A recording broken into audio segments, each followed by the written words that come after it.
আজকে আমি বানাবো চালতার রায়তা। তাই আমি একটা চালতা নিয়ে নিয়েছি গোটা। তো এটাকে আমি কাটবো, কীভাবে কাটছি আপনারা দেখতে থাকুন।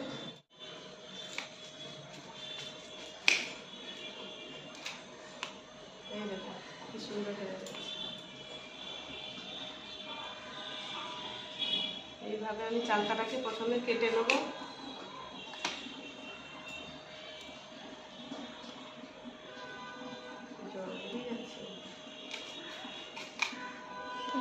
কচি চালতা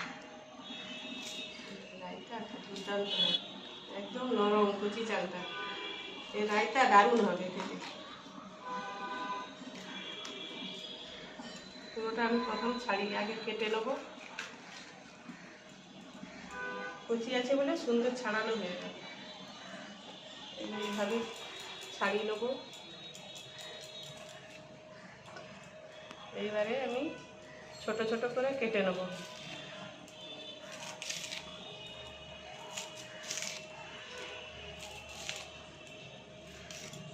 এরকমভাবে আমি কেটে নেব। তারপরে এটাকে আবার আঁশ তুলতে হবে। এমনিভাবে আস্তে আস্তে করে আঁশটা তুলে নেব। এই দেখুন কত সুন্দর হয়ে গেছে। এবার ছাড়িয়ে নেব।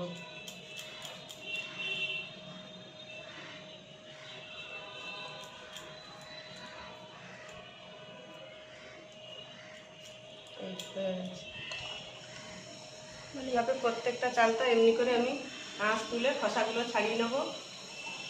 আপনারা দেখতে থাকবেন আমি কীভাবে রায়তাটা বানাবো। চালটা ছাড়ানো হয়ে রেডি হয়ে গেছে। চালটার রায়তা বানাবো বলে চালটাটা সিদ্ধ করে নিয়েছি। হলুদ মাখিয়ে আমি চালটাটা জল দিয়ে ভালো করে সিদ্ধ করে নিয়েছি। এবারে কড়াইটা আমি বসাবো। কড়াইতে তেল দেবো। পেঁয়াজ ছাড়া রান্না হবে। প্রথমে তেল দিয়ে দেবো কড়াইতে।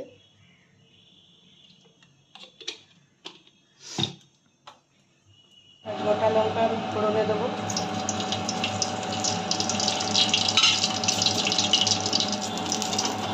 ফোড়নে 5 ফোড়ন দেবো। এর উপরে আমি চালটাটা দিয়ে দেবো।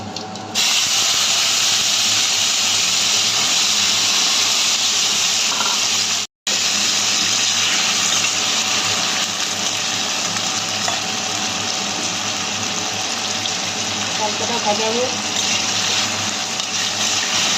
ঝাল ঝাল হবে, টকটক ঝাল ঝাল টকটক হবে। আর একটু অল্প লঙ্কার গুঁড়ো দেবো। সুন্দর একটা কালার একটু গন্ধটাও ভালো হবে। সরষে বাটাটা দিয়ে দেবো।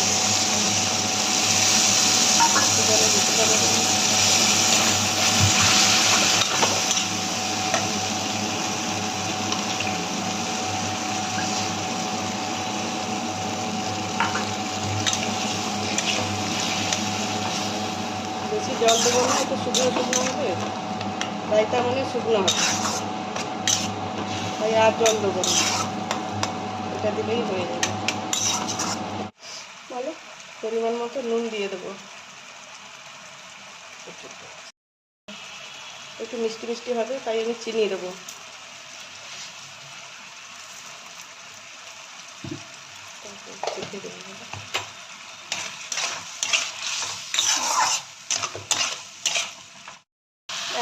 রায়তা হয়ে গেছে, এবার ঢেলে নেবো। গ্যাসটাই বন্ধ করে দিলাম।